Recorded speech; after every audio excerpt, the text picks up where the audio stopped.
भाई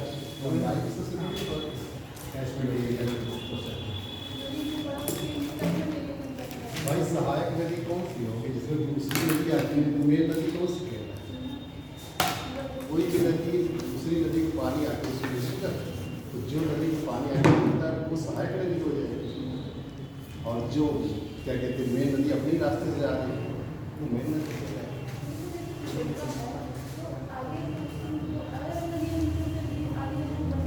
कहाँ आ जाती है?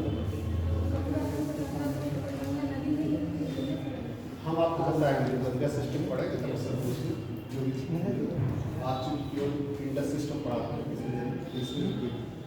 चल ठीक।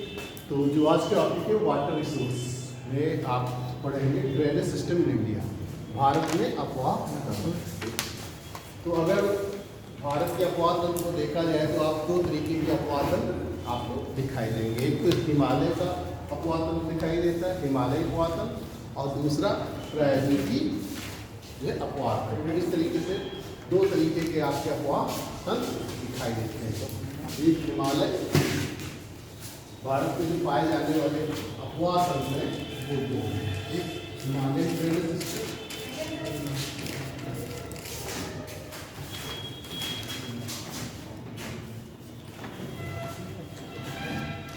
और दूसरा पेनिनसुलर।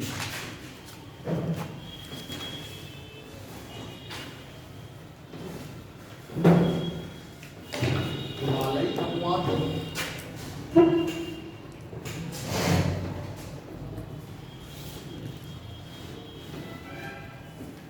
दूसरा प्रायद्वीपी।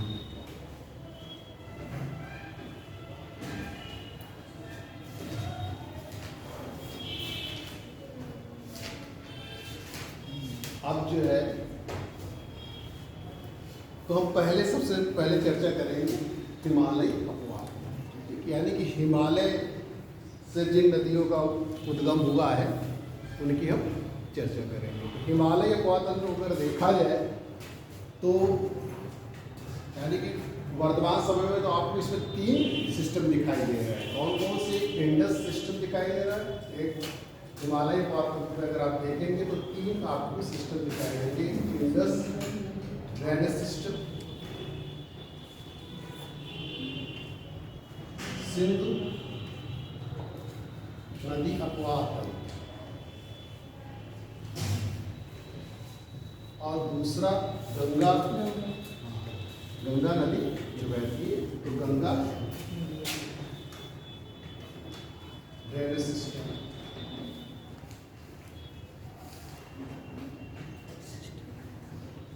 गंगा अपवाह तंत्र, गंगा नदी अपवाह, और तीसरा है ब्रह्मपुत्र।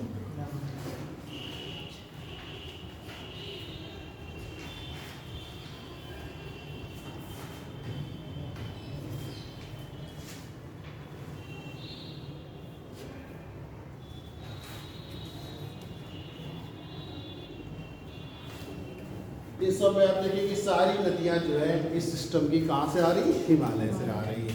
हिमालय की जो भी नदियां हैं वो सब होती है सदा नीरा, पेरिनियल रिवर्स कहलाती है, यानी कि ये कभी भी जो है सूखती नहीं है, हमेशा इसमें जल का हुआ बना रहता है, जिसे हम लोग इसीलिए इसको कहते हैं सदा नीरा, यानी कि सदैव जल इसमें रहता है, सदा वाहिनी हमेशा बहती रहती है, क्योंकि इनके स्रोत क्या है? ग्लेशियर्स, बड़े बड़े हिमनद हैं जो पिघलते हैं और पिघलने से नदियों में आता है, साथ ही साथ वर्षा का जल भी इसमें आता रहता है। तो इनमें जो जल की मात्रा है वो ग्लेशियर और वर्षा के जल दोनों से प्राप्त होती है। अब हिमालय अपवाह तंत्र में अगर देखिए तो तीन सिस्टम दिखाई देते हैं, लेकिन इसके पहले की अगर बात की जाए तो ये वर्तमान समय में ऐसा सिस्टम आपको दिखाई दे रहा है, ऐसा प्राचीन काल में नहीं था। माना जाता है कि जो हमारा मायोसीन काल था, आज से 2.5 करोड़ वर्ष से लेकर 50 लाख वर्ष पहले जो है एक जो है नदी बहती थी हिमालय के समानांतर बहती थी पूरब से पश्चिम, जिसे हम लोग इंडो ब्रह्मपुत्र या शिवालिक नदी के नाम से जानते हैं। लेकिन मतलब ये हम आपको बता रहे हैं कैसे हिमालयी अपवाह तंत्र का विकास हुआ, evolution of the Himalayan drainage system. बता रहे हैं।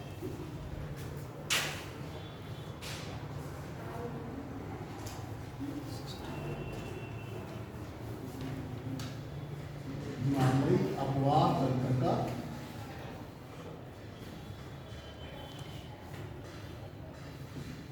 विकास।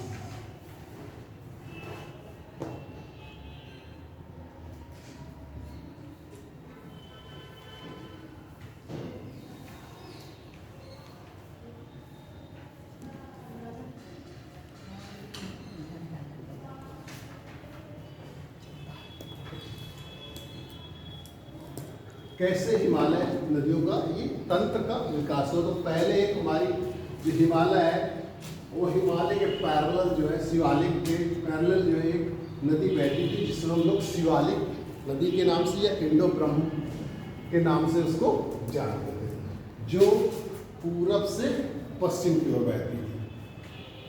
ठीक ऐसा हमने बताया कि मायोसीन पीरियड में था। आज से जो है 2.5 करोड़ वर्ष पूर्व से लेकर 50 लाख वर्ष पूर्व के मध्य का जो समय था। अब लेकिन जब बाद में हमारा जो है कोटवार बेसिन यानी कि जो हमारा पश्चिमी भाग भारत का उठा और कोटवार बेसिन यानी कि दिल्ली कटक रिज में जब उभार हुआ तो ये जो हमारी नदी थी ये 2 भागों में टूट गई। इसका बहाव इधर की तरफ होने लगा और गंगा जो है खास तौर से उसी समय जो है यहाँ पे जब आपकी राजमहल की पहाड़ियाँ और ये जो इसके पीछे मालदा गैप हुआ इसकी वजह से भी जो गैप यानी कि धसा हुआ नीचे से, तो ये नदी का जो प्रवाह था वो पश्चिम से नॉर्थ किधर हो गया, हो गया, क्योंकि ढाल जो है इसको इधर।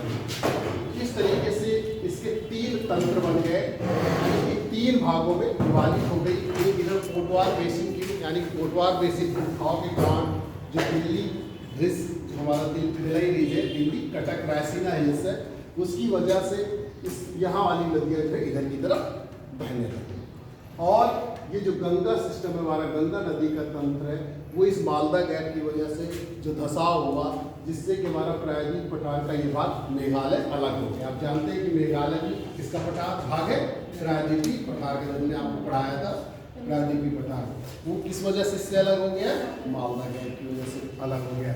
तो ये जब इधर की तरफ ढाल हो गया तो गंगा नदी हमारी जो इधर की तरफ बहने लगी। इसी तरीके से ब्रह्मपुत्र की जो है ब्रह्मपुत्र नदी भी इधर बहने लगी। इस तरीके से जो है शिवालिक के समानांतर जो है एक इंडो ब्रह्मपुत्र नदी या शिवालिक नदी के नाम से जिसे हम जाना जाता था, वो जो पूर्व से पश्चिम की ओर प्रवाहित होती थी वो वर्तमान समय यानी कि कालांतर में मायोसीन पीरियड के आगे चलकर जो है कोटवार बेसिन और पश्चिम भाग के उठाव के कारण और मालदा गैप के कारण 3 भागों में वो विभक्त हो गई। उसके 3 ड्रेनेज सिस्टम बन गए, एक इंडस ड्रेनेज सिस्टम, एक गंगा रिवर सिस्टम, एक ब्रह्मपुत्र रिवर सिस्टम, जो आगे हम आपको बताएंगे। ठीक, इतनी बात समझ आ रही है आपको? अब हम एक एक करके बताएंगे। पहले सिंधु नदी अपवाह तंत्र की चर्चा करेंगे। यहाँ तक तो कोई दिक्कत नहीं है आपको? अब जैसे एग्जाम में आता है तो आपको एग्जाम में अपवाह तंत्र पूछा जाता है तो अपवाह तंत्र जो है इसी तरीके से आपको लिखना है। ठीक, एक तो हिमालय का पूछेंगे, प्रायद्वीप, दोनों का एक साथ नहीं आता, दोनों का एक साथ आएगा तो क्वेश्चन काफ़ी लंबा हो जाता है। फिर उसको आपको उसी हिसाब से लिखना भी, क्योंकि एक एक सिस्टम भी बताने में समय लगेगा। जैसे हम आपकी 3 क्लास लेंगे इसमें सिस्टम बताने में पूरा। आज हम आपको सिंधु नदी अपवाह तंत्र बताएंगे, फिर कल नेक्स्ट टाइम जो है ड्रेनेज गंगा और ब्रह्मपुत्र का बताएंगे, फिर अगले टाइम में प्रायद्वीपीय का बताएंगे। इस तरीके से तब हम आपको पूरा सही से समझा पाएंगे। तो सिंधु नदी अपवाह तंत्र, ये तो आप समझ ही गए कि जब एक कोई नदी होती है और कई नदियों के साथ मिलकर एक जाल बना देती है तो उसे हम अपवाह तंत्र कहते हैं। जो हमने पिछले अपनी क्लास में बताया था कि नदियाँ जो होती हैं जब अपनी सहायक नदियों के साथ जो पूरा एक जाल बिछा लेती है तो उसे हम अपवाह तंत्र कहते हैं। अब देखिए ये इंडस नदी है, यहाँ पे इंडस मेन नदी है और उसकी ये सब सहायक नदियाँ हैं। तो इसके तंत्र जो पढ़ने में ऐसे जो नदी तंत्र जैसे हम पढ़ रहे हैं तो हम बस ये जानेंगे कि मेन नदी कौन सी है और इसकी सहायक नदियाँ क्या हैं, कहाँ से इनका उद्गम हुआ और कहाँ पर जाकर ये मिलती हैं। डायरेक्ट जाकर अरब सागर में मिलती हैं या जाकर जो है इसमें नदियों में मिलती हैं। अब चूँकि यहाँ पे तंत्र की बात हो रही है तो जाहिर सी बात है कि ये जाकर जो है मेन नदी से अपने मिले, क्योंकि सहायक नदियों के माध्यम से उनका तंत्र बनता है, नहीं तो कोई तंत्र नहीं बनेगा, वो खाली नदी का अपवाह कहलाएगा।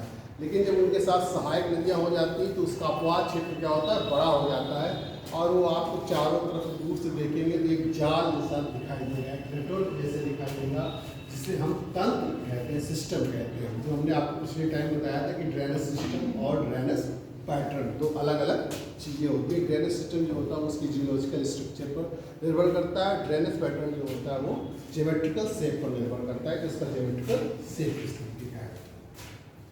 अब देखिए हम आपको पढ़ा रहे हैं सिंधु नदी अपवाहन, इंडस ड्रेनेज सिस्टम।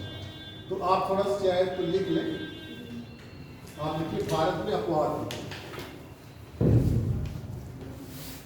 भारत में अपवाह तंत्र, भारत में अपवाह तंत्र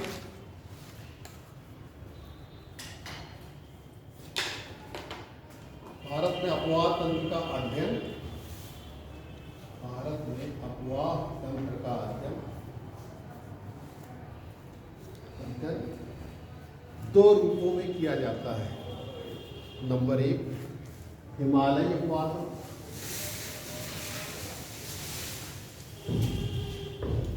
और दूसरा प्रायद्वीपीय अपवाह तंत्र, प्रायद्वीपीय अपवाह।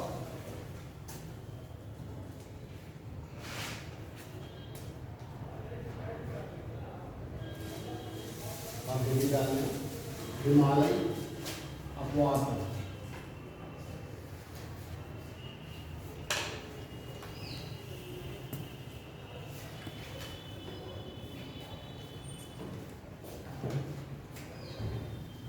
इसमें लिखिए हिमालय अपवाह तंत्र के अंतर्गत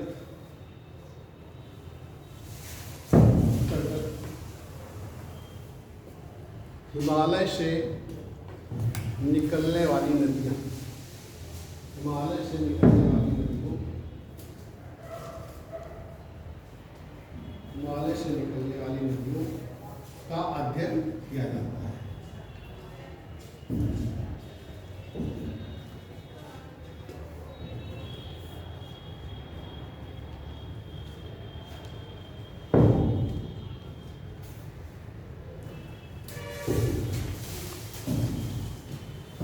हिमालय तंत्र, हिमालय अपवाह तंत्र, हिमालय अपवाह तंत्र के विकास, हिमालय तंत्र के विकास की अगर बात करें, हिमालय अपवाह तंत्र के विकास की अगर बात करें तो ये मान्यता है कि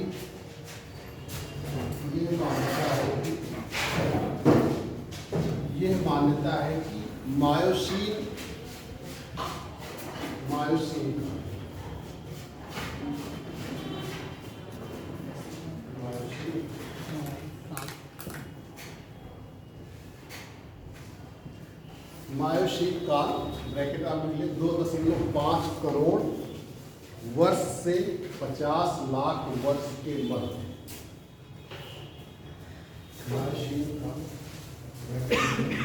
2.5 करोड़ वर्ष से 50 लाख वर्ष के मध्य,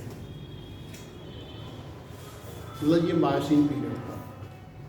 हमने जियोलॉजिकल टाइम इसलिए भी बताया था आपको, तो सारी चीज़ें बताई थी, फिजिकल ज्योग्राफी आपको बताया तो उसमें पूरा जियोलॉजिकल टाइम्स के बताया था। मायोसीन काल में हिमालय के समानांतर, हिमालय के समानांतर पूर्व से पश्चिम, पूर्व से पश्चिम एक विशाल नदी, एक विशाल नदी प्रवाहित होती थी, जिसे प्रवाहित होती थी, एक विशाल नदी प्रवाहित होती थी जिसे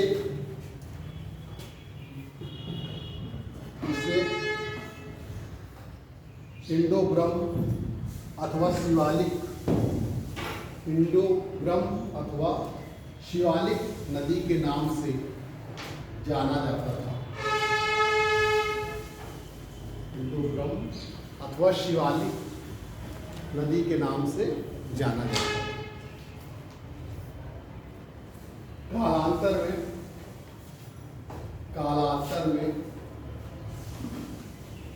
कालांतर में पश्चिमी भाग व कोटवार वेशिक,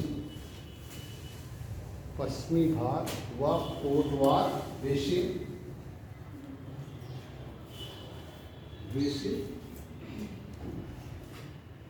के ऊपर उठने एवं पूर्व में मालदा गैप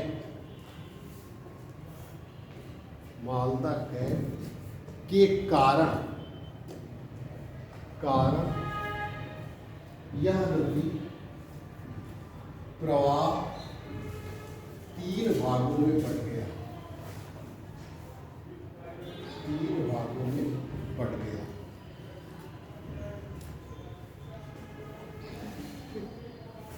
पश्चिम में सिंधु अपवाद, मध्य में गंगा अपवाद और पूर्व में ब्रह्मपुत्र अपवाद बन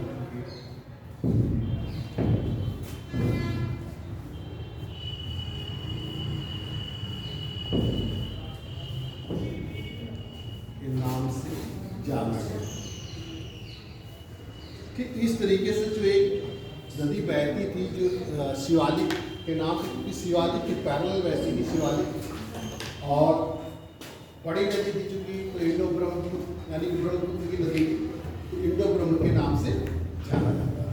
लेकिन ये जब पश्चिमी भाग ऊपर की ओर उठा और कोटवार बेसिन जो दिल्ली, कटक और रायसीना है, जिससे हमारा दिल्ली जो है रायसीना है पर स्थित है, उभार के कारण जो है और ये मालदा गैप होने के कारण ये जो हमारा अपवाद तंत्र था शिवालिक, तो 3 भागों में विभक्त हो गया। इस तरह की तो नदियाँ जो है पश्चिम की ओर प्रवाहित होने लगी और ये नदियाँ जो है उत्तर की ओर प्रवाहित होने लगी, क्योंकि हमारा जो ढाल बना भारत का वो दक्षिण पूर्व की ओर बना। इस तरीके से ये नदियाँ जो है इधर की ओर प्रवाहित हो गई और ब्रह्मपुत्र ऐसे प्रवाहित होने लगी। इस तरीके से हिमालय जो अपवाद तंत्र है उनमें 3 अपवाद तंत्रों का विकास हो गया, जो पहले केवल एक शिवालिक नदी अपवाद तंत्र के नाम से जाना जाता है। तो अब हम एक एक की चर्चा करेंगे। अब आप हेडिंग डाल लीजिए सिंधु नदी अपवाद तंत्र।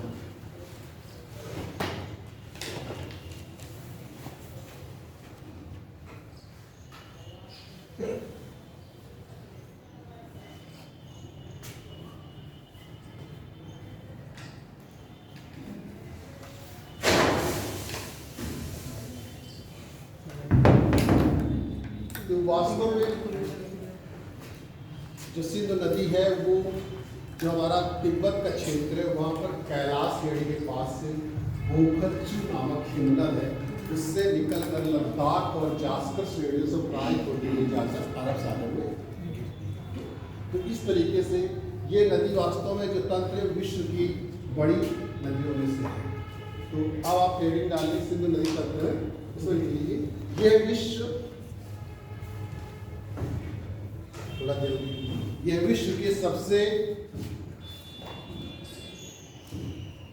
बड़े नदी द्रोणियों में से एक है, यानी जो इनका तंत्र है अपवाद क्षेत्र उनमें से एक है। यह विश्व के सबसे बड़े नदी द्रोणियों में से एक है, नदी द्रोणियों में से एक है, जिसका क्षेत्रफल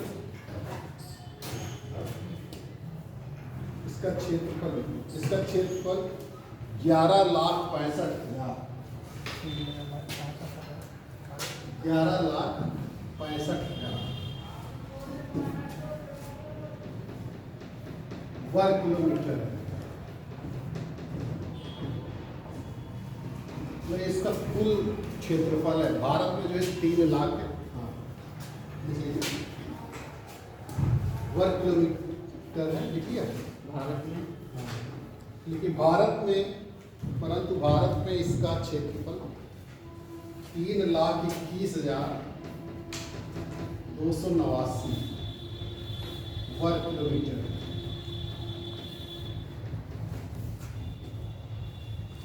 इसकी जो कुल लंबाई है वो 2880 किलोमीटर है और भारत में 1114 किलोमीटर।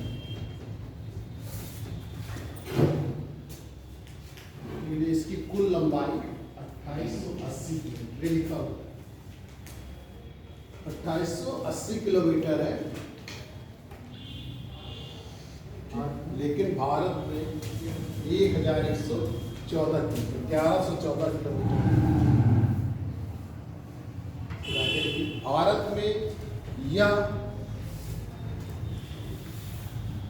भारत में यह हिमालय की नदियों में सबसे पश्चिमी है। भारत में यह हिमालय की नदियों में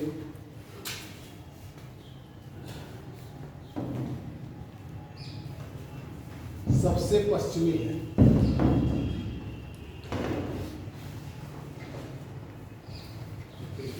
इसका उद्गम तिब्बत क्षेत्र में,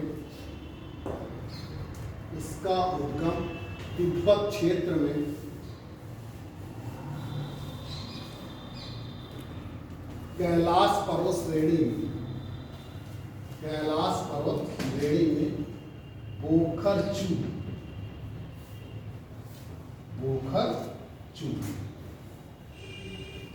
ये हिमनद है, ठीक। बोखरचू के निकट एक हिमनद माने ग्लेशियर से, हिमनद से होता है।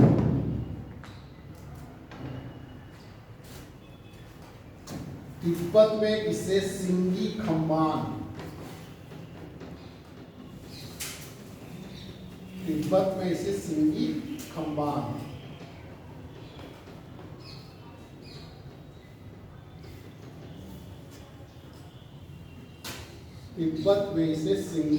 खम्बान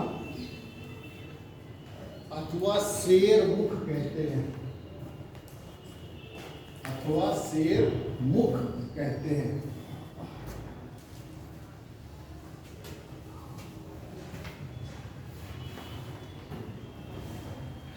तो ये यहाँ से निकलती है। तिब्बत में कैलाश पर्वत श्रेणी के पास बोखरचू और ऐसे जाती है लद्दाख और जास्कर श्रेणियों के मध्य से होती हुई जाती है। आगे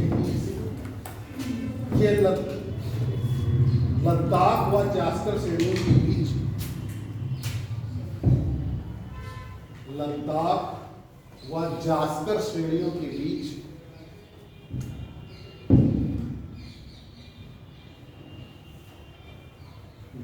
उत्तर पश्चिम दिशा में बहती हुई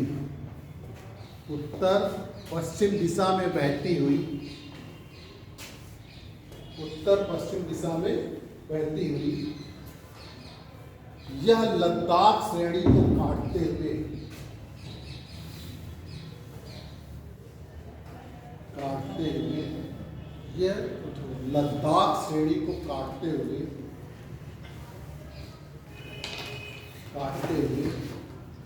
जम्मू और कश्मीर में गिलगिट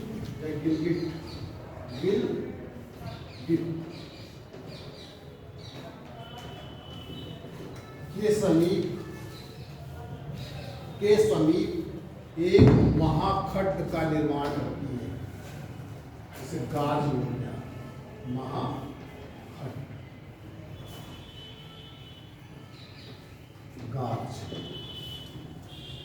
महाखड्ड का निर्माण करती है।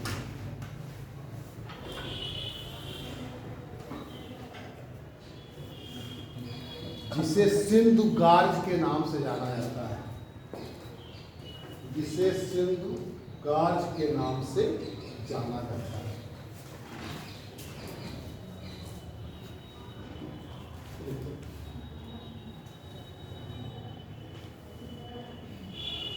पाकिस्तान में चिल्लड़ के निकट,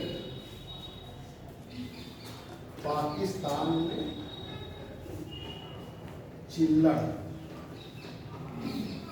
के निकट दर्दिस्तान प्रदेश में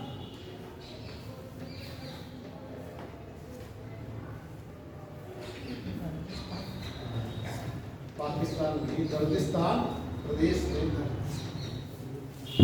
प्रवेश करती है, प्रवेश करती है, प्रवेश करती है।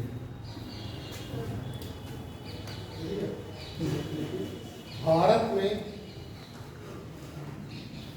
सिंधु नदी, भारत में सिंधु नदी जम्मू कश्मीर के केवल लेह जिले में बहती है, केवल लेह जिले में बहती है।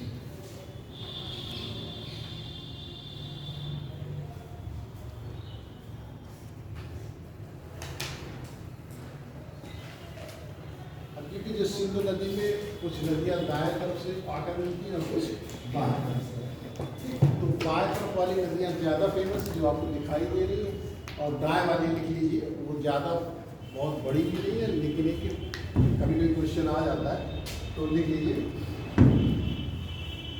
हाँ, दाईं ओर से मिलने वाली,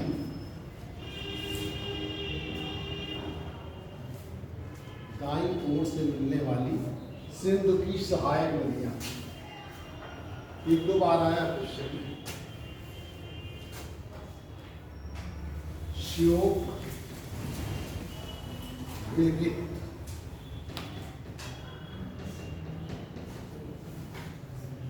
गुंजा,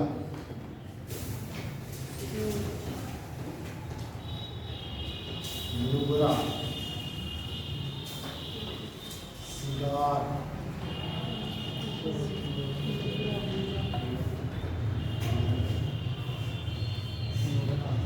कास्टिंग, ये नदी है,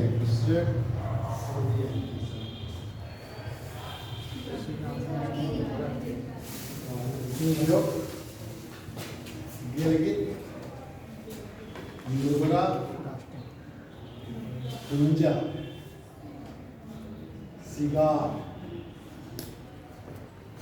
कास्टिंग, द्रास,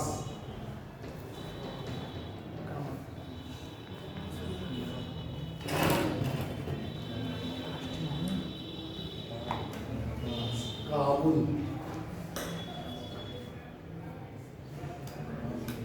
काबुलपुरम,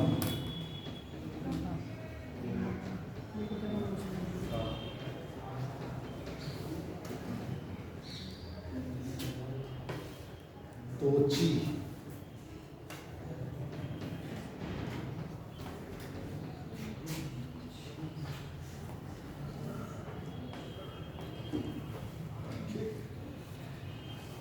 अब बाईं ओर से लिख लीजिए, बाईं ओर से मिलने वाली सहायक नदियां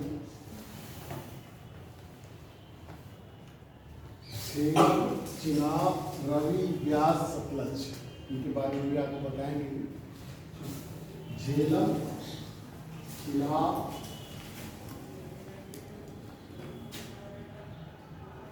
रावी, व्यास और सतलज।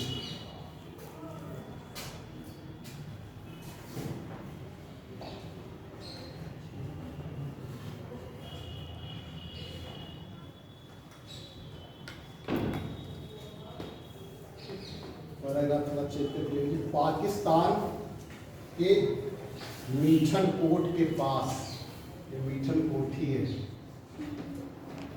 मीठन कहीं भी था की जगह था भी आपको लिखा हुआ मिल सकता है कंटिन्यू। हाँ वही मिठनकोट METHANKOT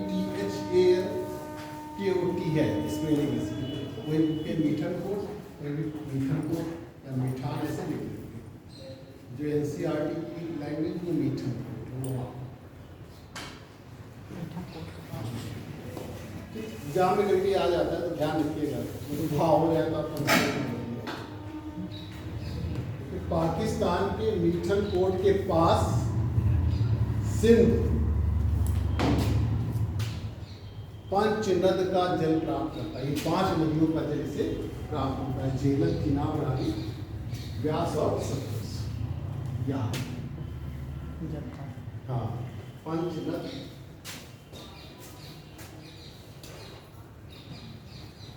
का जल प्राप्त करता है तथा अंत में सिंधु नदी कराची के पूर्व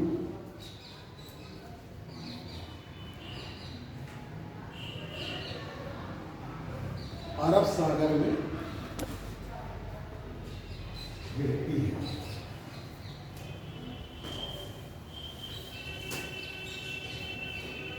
अब आप देखिए झेलम, अब आप फेरी डालें झेलम। अभी एक नदी के बारे में आपको बता रहे,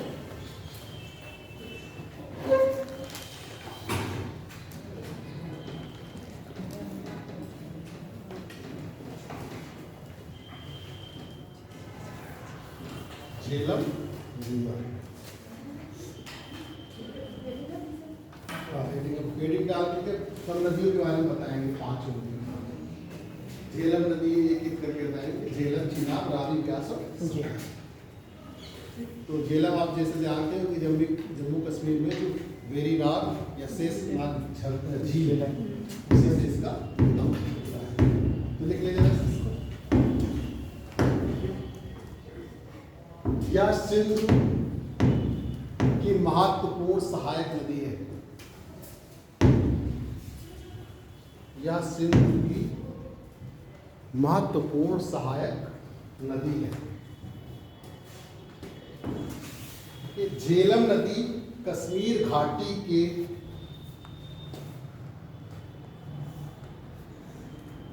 झेलम नदी कश्मीर घाटी के दक्षिण पूर्वी भाग में, कश्मीर घाटी के दक्षिण पूर्वी भाग में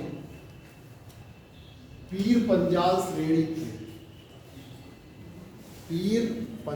श्रेणी के गिरिपाद, जो उसका फूल है गिरिपाद, पीर पंजाल श्रेणी के गिरिपाद में स्थित वेरीनाग एक झरना है, वेरीनाग झरने के समीप शेषनाग झील, वेरीनाग के समीप शेषनाग झील से, शेषनाग झील से निकलती है, फिर निकलती है पाकिस्तान में प्रवेश करने से पूर्व,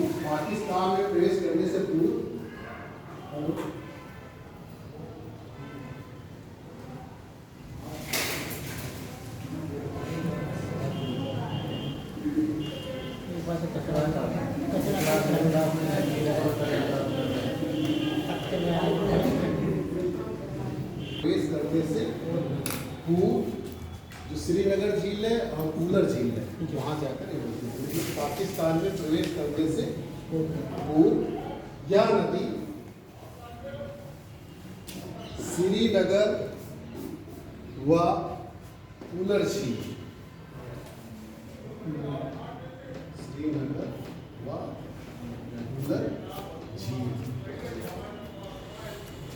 कूलर झील से बहते हुए एक तंग व गहरे महाखड्ड से गुजरती है।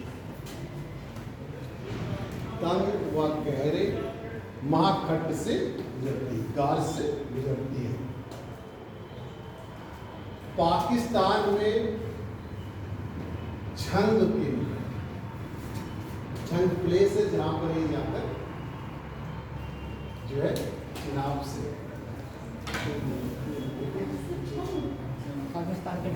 पाकिस्तान में झंग के निकट,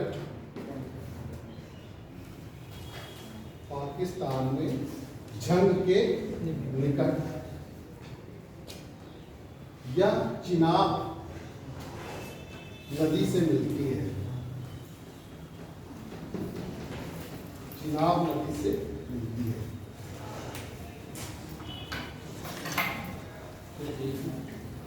जम्मू कश्मीर में अनंतनाग व बारामूला, जम्मू कश्मीर में अनंतनाग, देखिए एक एक लाइन पढ़ने में आपके एग्जाम है, इसलिए आप लिखा है, आप समझ नहीं पाते, ये याद करें कि जम्मू कश्मीर में अनंतनाग से बारामूला, अनंतनाग से बारामूला तक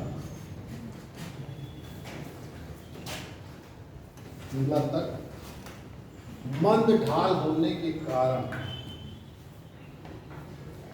मंद ढाल होने के कारण इतनी दूरी तक नौका गम्य है।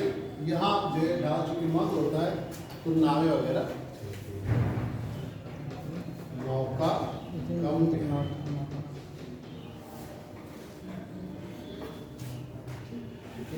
इसकी कुल लंबाई 724 किलोमीटर, परंतु भारत में इसकी लंबाई जो है 400, इसकी कुल लंबाई ये लिखा हुआ 724 किलोमीटर, वह भारत में 400 किलोमीटर है, भारत में 400। अब देखिए नंबर 2, चिनाब जो सिंध की सबसे बड़ी सहायक नदी है, चिनाब।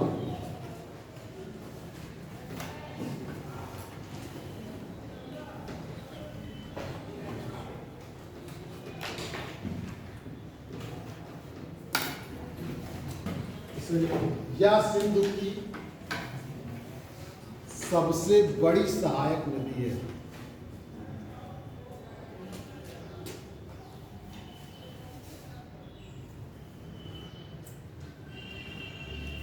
जो हिमाचल प्रदेश में स्थित बड़ा लाचा दर्रा, इनको सबको आपको याद रखना है कि नदियां कहाँ से निकलती हैं। बड़ा लाचा दर्रे हम सब निकाल दे रहे हैं, इसलिए कभी कभी समीप वाला मैं देखिए इससे बड़ा लाचा दर्रा के नाम से नहीं आता है। बड़ा लाचा दर्रा, दर्रे से चंद्रा और भागा, पहले चंद्रा और भागा नाम से रहती है तो नदी, चंद्रा और भागा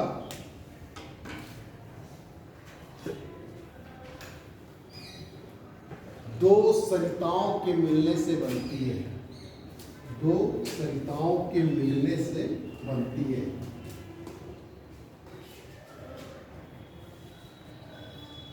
ये सरिताएं हिमाचल प्रदेश में केलांग के निकट टांडी, हिमाचल प्रदेश में केलांग के निकट टांडी में, टांडी में आपस में मिलती है, टांडी में आपस में मिलती है,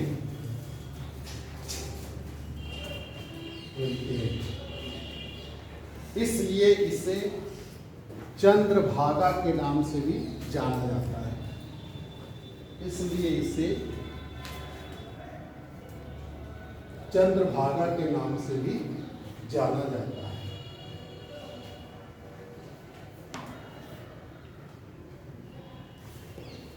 भारत में इसकी लंबाई 1180 किलोमीटर।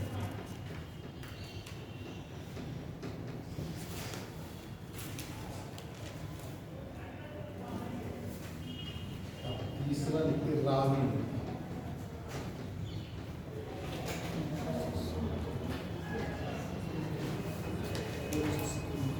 भारत में लंबाई ज्ञात करती कि इतनी क्या पूरी लंबाई ये नहीं। भारत में इसकी कुल लंबाई 1180 किलोमीटर। इसमें और रावी नदी ये भी हिमाचल प्रदेश से निकलती है, कुल्लू पहाड़ी का जो रोहतांग उतर रहा है वहाँ से निकलती है, ये रावी नदी। इसमें ये हिमाचल प्रदेश की कुल्लू पहाड़ियों के समीप रोहतांग दर्रे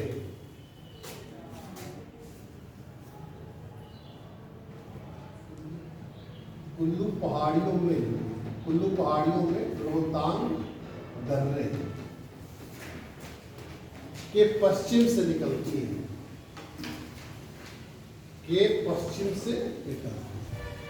जो वहाँ पे चंबा घाटी उसी से प्रवाहित होती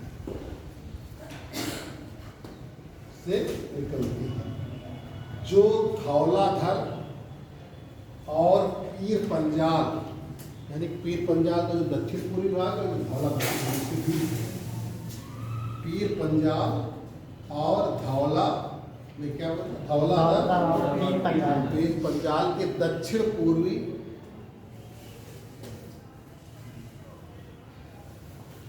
भाग के मध्य से होकर प्रवाहित होती है।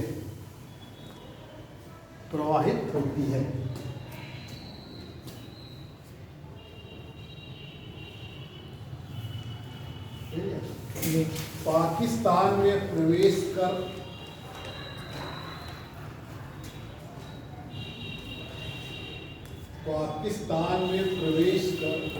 सिंधु के निकट यहाँ पे सिंधु प्लेस का नाम है, सिंधु के निकट चिनाब नदी से, सिंधु जो है आप प्लेस का नाम है, सिंधु के निकट या चिनाब नदी से मिलती है। इसकी लंबाई 725 किलोमीटर।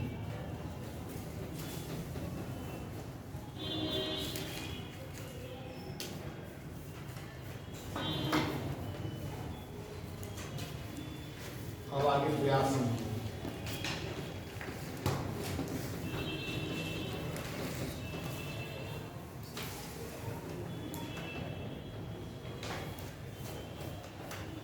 ये भी रोहतांग दर्रे के पास से निकलती, जो व्यास कुंड है वहां से निकलती है। या हिमाचल प्रदेश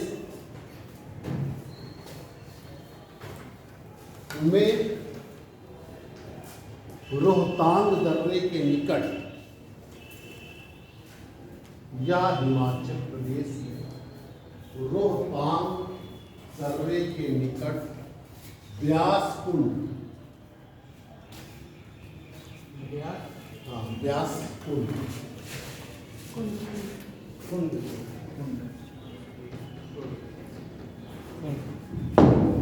व्यास कुंड से निकलती है तथा पंजाब में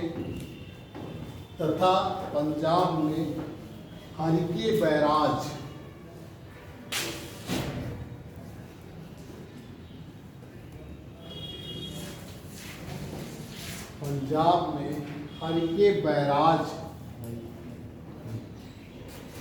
ये स्थान का नाम आता है। हल्के बैराज नामक स्थान पर सतलुज नदी से मिल जाती है।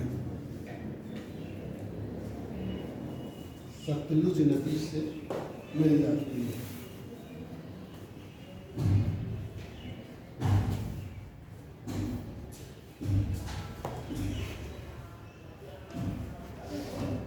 यह नदी कुल्लू घाटी में गुजरती है। यह नदी कुल्लू घाटी से गुजरती है।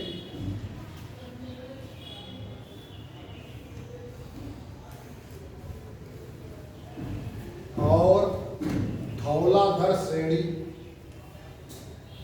में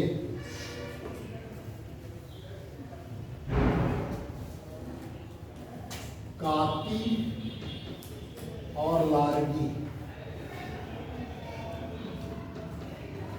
काती और लारगी में महाखट्ट का निर्माण करती है, मतलब गाढ़ महाखट्ट का निर्माण करती है।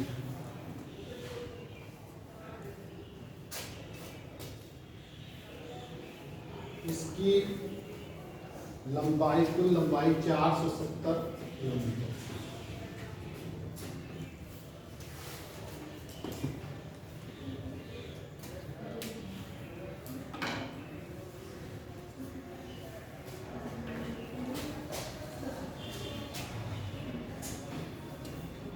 लास्ट में सतलुज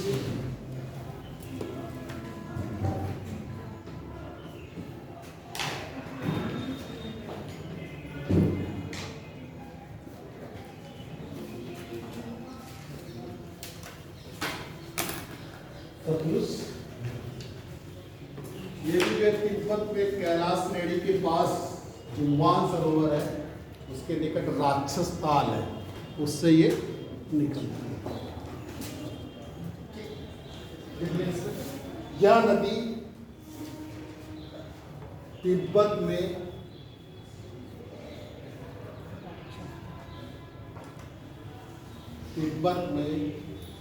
कैलाश पर्वत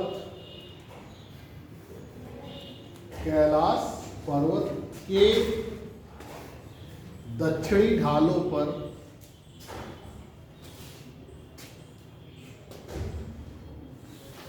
मानसरोवर के निकट राक्षस ताल सुना है, एक ही बात, राक्षस ताल या राक्षस ताल।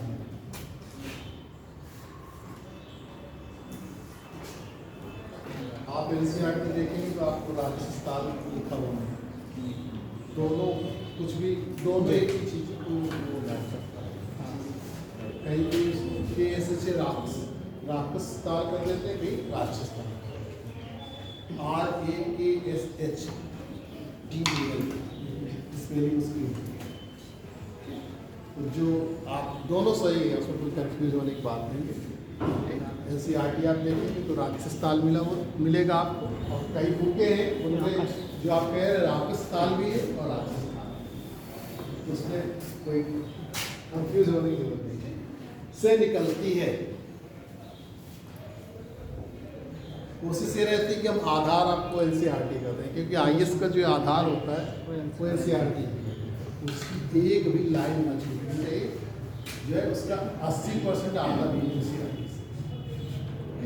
अब जो क्वेश्चन बहुत सारे बन चुके हैं तो डीप आगे होना चाहिए, लेकिन वो पूछता उसी से, इसलिए 9th, वैसे तो 6th से पढ़ना चाहिए, कक्षा 6 से लेके, नहीं तो आप 9th से तो कम एनसीईआरटी पढ़ेंगे। ज्योग्राफी है, हिस्ट्री है, पॉलिटी है, ये सब चीज़ें खासतौर से तीन बुक के जो है एनसीईआरटी की जरूरत है, ज्योग्राफी, पॉलिटी और ये जरूरत है। बाकी तो सभी अच्छी है, लेकिन ये आपको 9th, 10th, 11th, 12th दोनों सब पढ़नी होगी, तब आप देखिए सारे क्वेश्चन आपको मिल जाएंगे। जीएस में मेंस में जो आप लिखेंगे, ये तो जो आप पढ़ा रहे हो मेंस में लिखने के हिसाब से बाकी तो उसमें आएगा कहाँ पर से उद्गम होता है, कहाँ पर मिलती है, ये ज़्यादा क्वेश्चन पूछा जाता है। तो लेकिन ये जब आता है कि जैसे आपको एग्जाम में पूछा गया IAS की मेंस में लिखने के लिए आएगा कि भारत के जो है हिमालयी अपवाह तंत्र या भारत के अपवाह तंत्र का जो है विवरण दीजिए। तो मैक्सिमम 300 शब्दों में आता है लिखने के लिए, 150, 100 और 300। तो 300 शब्दों में अगर पूछा जाएगा तो फिर आपको इस हिसाब से लिखना होगा कि आप अपनी पूरी बात कह भी सकें और उसको लिख भी सकें। ये आपकी लिखने की कला होनी चाहिए।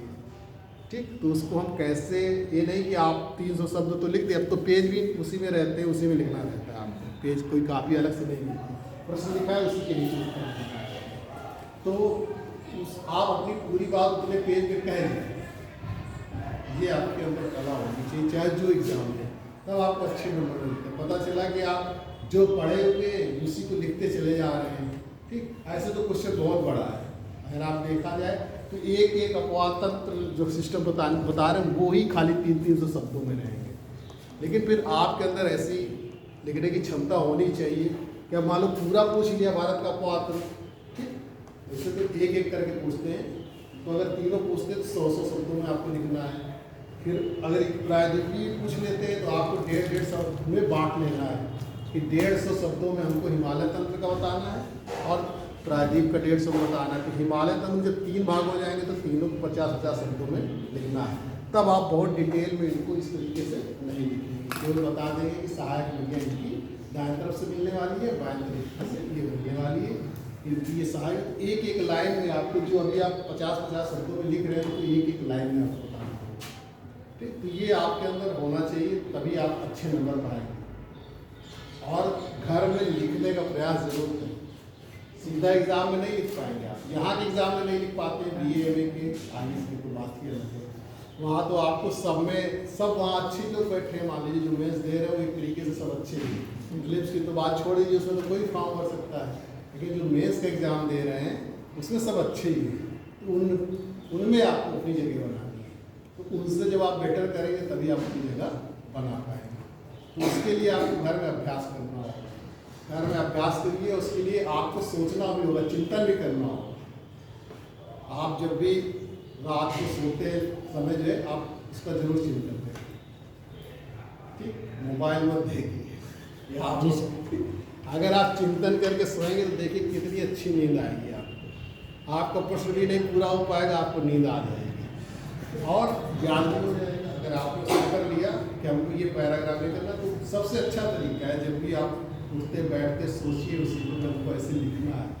ठीक, इसको वर्क एल्कोहलिज्म कहते हैं कि आप एकदम उसके प्रति हो गए कि नहीं, हम नशा चढ़ गया उसका उनको ऐसे करना है, तब आपको सफलता मिलेगी। IAS बनना बहुत आसान नहीं है। ठीक, IAS की तैयारी बहुत सारे लोग करते हैं, लेकिन वास्तव में जो IAS प्रॉपर IAS बनना बहुत कठिन है, इसके लिए आपको अच्छी मेहनत करनी है। ठीक, और उसके लिए सबसे अच्छा तरीका है कि आप ज़्यादा से ज़्यादा ऑब्जेक्टिव क्वेश्चन देखिए प्रीलिम्स के लिए, मेंस के लिखने का अभ्यास करिए। सबसे आप जितने सब लिखते हो एक लाइन में से सामने 8-9 शब्द लिख रहे हैं, ठीक, कोई छोटा लिखता है कोई बड़ा लिखता है, आप एक बार अपने लाइन गिन लीजिए, एक लाइन में 10% आप कम या ज़्यादा लिख सकते हैं। जैसे 150 शब्द में कहा गया लिखने के लिए तो 140 में भी लिख सकते हैं, 160 में लिख सकते हैं। तो उस तरीके से आप अपने लिखने का जो है अभ्यास जरूर करिए, तभी आप सफल होंगे। पढ़ना तो सही पढ़ रहे हैं, राक्षस ताल से निकलती जहां इससे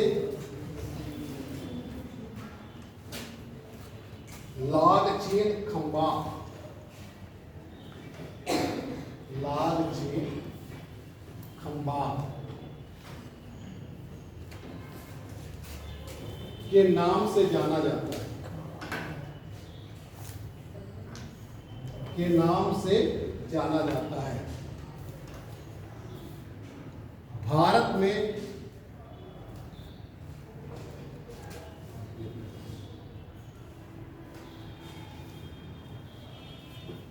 प्रवेश करने से पहले ये लगभग 400 किलोमीटर, लगभग 400 किलोमीटर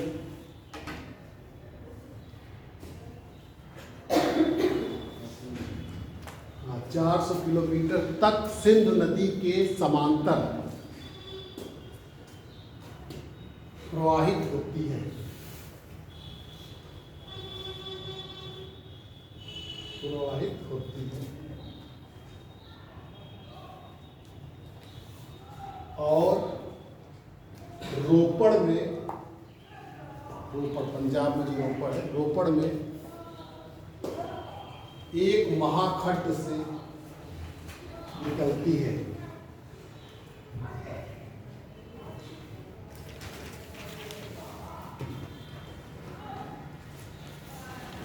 यह हिमालय पर्वत श्रेणी के, यह हिमालय पर्वत श्रेणी के सिक्किला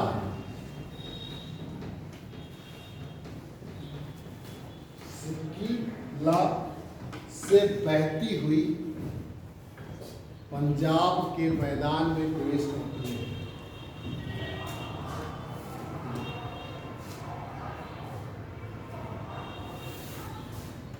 यह पाकिस्तान में,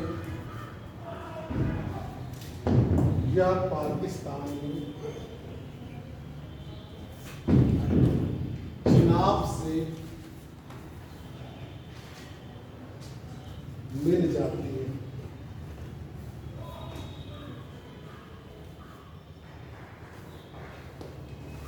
इसकी कुल लंबाई 1500 किलोमीटर और भारत में 1050 है।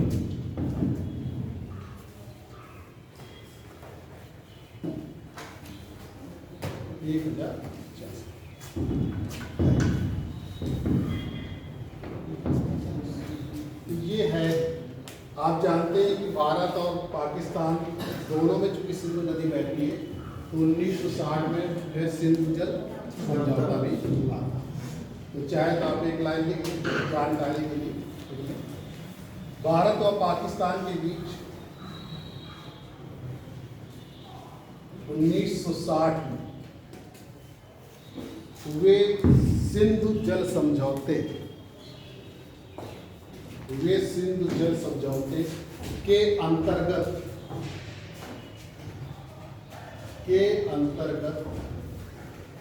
भारत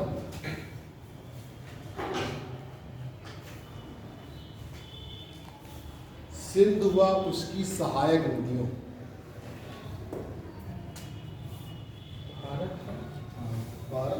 सिंध व उसकी सहायक नदियों झेलम तथा चिनाब, झेलम तथा चिनाब के 20% जल का, जबकि सतलज तथा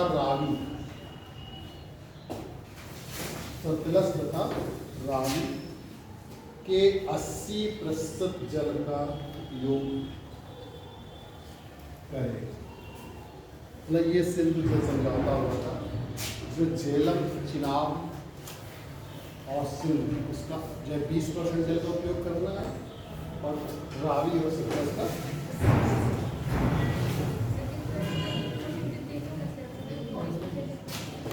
नहीं। ये जो जल आपके हिस्से में जो पड़ रहा है, ठीक मेन बात होती यहाँ पे जो बॉर्डर की बात हो, तो वो उसकी बात होती है कि अभी अफवाह हो रहा है, तो आपने नाप लिया कि उससे के हिसाब से कितना जल का प्रवाह की दर के हिसाब से। अब नेक्स्ट टाइम पे मैं आपको कहूँगा रिवर सिस्टम, ठीक। आप क्वेश्चन जो है जरूर, ऑब्जेक्टिव क्वेश्चन जरूर, तभी आपकी पूरी तैयारी हो पाएगी। और साथ ही साथ आपस में जरूर डिस्कस कीजिए। आपको ये एक्सट्रोवर्ट बनना है, इंट्रोवर्ट नहीं बनना है कि आप अंदर सोचे कि कमरे में बैठ के पढ़ रहे हैं, तो कमरे में पढ़ाई पूरी नहीं हो पाती। ठीक, आपने तो सोचा है कि हमने पूरा पढ़ लिया, हमको तैयार हो गया, लेकिन जब दूसरा कोई आपसे पूछेगा तो हो सकता है बहुत सारे आप प्रश्नों का उत्तर न दें, लेकिन वो जो आपसे पूछ लेगा, जब आप उसको आके घर में ढूंढेंगे तो फिर हमेशा के लिए याद। तो इसलिए जो है आप आपस में क्वेश्चन जरूर पूछिए, एक अपना ग्रुप जरूर बनाए रखिए 2-4 लोगों का, जो आपस में क्वेश्चन पूछेंगे तभी तैयारी हो पाती। बहुत सारे हमने लड़कों को देखा है कि वो कमरे में बैठ के पढ़ते रहते हैं, लेकिन उसका जो सफलता का रेट है, दर है, वो बहुत कम है। जो बाहर घूमते पढ़ते आपको लगता है कि घूमते रहते हैं, लेकिन उनका आउटपुट आपसे ज़्यादा बेटर रहता है और वो अच्छे निकल जाते हैं। कई ऐसे लोगों को देखा कि वो UPSC में टॉप भी किए हिंदी माध्यम में, और आपके झांसी के DM भी रहे श्री सायावस्थी। तो ऐसे मतलब कई लोग हैं जिनको अपने पास से देखा और ऐसा लगा कि जो है एकदम कमरे के अंदर बैठ के नहीं पढ़ना। इसलिए आपसे कहते हैं कि आप जो है उसको आपस में जरूर बात करिए, नहीं कि यहाँ से गए तो आप रख दीजिए। नहीं, IAS के लिए तो बहुत मेहनत करनी है। अभी तो समझ लीजिए जो हम पढ़ा रहे हैं वो कुछ नहीं है, आपको कम से कम 2-3 बार घर में जब पढ़ेंगे 1-2 साल तब आप प्रिपेयर हो पाएंगे। कई बार पढ़ेंगे, 6 बार तो आपको मिनिमम पढ़ना है, 6 बार तो आपको मिनिमम पढ़ना है, तब ये माना जाएगा कि आपको पूरी किताब तैयार होगी। जब 6 बार पढ़ेंगे, वो भी जब आपका मतलब अच्छी तैयारी कर रहे हैं, पढ़ने का मतलब कुछ जो है उससे ग्रहण भी कर रहे हैं, आउटपुट भी अच्छा दे रहे हैं। ठीक, खाली किताब पढ़ने से 1 घंटा पढ़ लिया, 2 घंटा पढ़ लिया, उससे कोई मतलब नहीं। मतलब वो है कि 1-2 घंटे में आपने कितना तैयार किया। अब मान लो आप बुक पढ़ रहे हैं, किताब पढ़ रहे हैं, ध्यान आपको कहीं दूसरी तरफ है, तो फिर वो पढ़ाई कोई मतलब नहीं है। खाली आप काउंट कर रहे हैं कि हमने 2 घंटे पढ़ा, 4 घंटे पढ़ा, सुबह से उठ गए 4 बजे से पढ़ रहे हैं। आप ये देखिए कि हमने आज एक प्रश्न तैयार किया, उसको लिख पा रहे हैं कि नहीं लिख पा रहे। ठीक, जो चैप्टर तैयार किया उसके ऑब्जेक्टिव क्वेश्चन कर पा रहे हैं कि नहीं पा रहे, तब आपका मतलब है तैयारी। ठीक, क्योंकि IAS में बहुत डीप नॉलेज चाहिए। क्वेश्चन आपको कायदे से पढ़ना है, जल्दबाजी में नहीं पढ़ना। क्वेश्चन के लिए तो मैं कहूँगा उसको 3 बार पढ़ना चाहिए। अगर आप इंग्लिश मीडियम पढ़ हैं तो 1 बार इंग्लिश, अगर हिंदी जानते हैं तो 1 बार हिंदी पढ़िए, 2 बार इंग्लिश, और हिंदी वाले 2 बार हिंदी में पढ़े, 1 बार इंग्लिश पढ़े, दोनों पढ़े। ठीक, क्वेश्चन अगर कहीं मतभेद है आपको तो उसका इंग्लिश वर्जन ही सीखना है। क्योंकि मेंस एग्जाम में भी आता है, पीछे से भी हमने देखा कि उन्होंने प्रायद्वीपी जैसे अपवाद तक लिख दिया और हिंदी मतलब इंग्लिश में जो है ड्रेनेज सिस्टम लिखा, और उसमें हिंदी में अपवाद प्रतिरूप लिख दिया, ड्रेनेज पैटर्न लिख दिया, जबकि दोनों चीज़ें अलग अलग। तो वहाँ पर इंग्लिश का जो वर्जन है वही सही माना जाता है। ठीक, कुछ पूछना तो आप पूछ लो।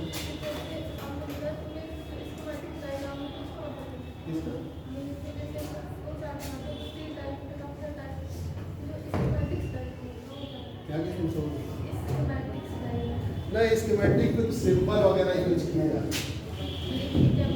हाँ, तो ज्योग्राफी है जैसे स्कीमेटिक में जो सिंबल जैसे लिखा हुआ, जैसे राइस के लिए आपने आर लिख दिया, ठीक, लिख दिया, वो आप पढ़ेंगे जब प्रैक्टिकल में पढ़ेंगे, सेकंड सेमेस्टर में जाएंगे तब हम आपको बताएंगे।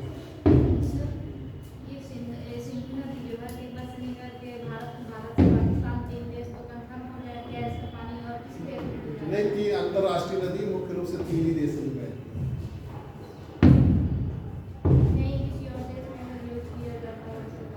नहीं, 3 देश मुख्य रूप से, सिंधु, ये आप तिब्बत हो गया, चीन, इधर जो है भारत हो गया। कौन सा आप देख लीजिए, तो हम तो 3 ही जानते हैं। देख लीजिए, जब आपने कहा कि मैं भी देखूँ, मैंने तो अभी भी पढ़ा था तो 3 ही पढ़ा। ठीक, फिर नेक्स्ट टाइम यानी कल हम आपको गंगा रिवर सिस्टम के बारे में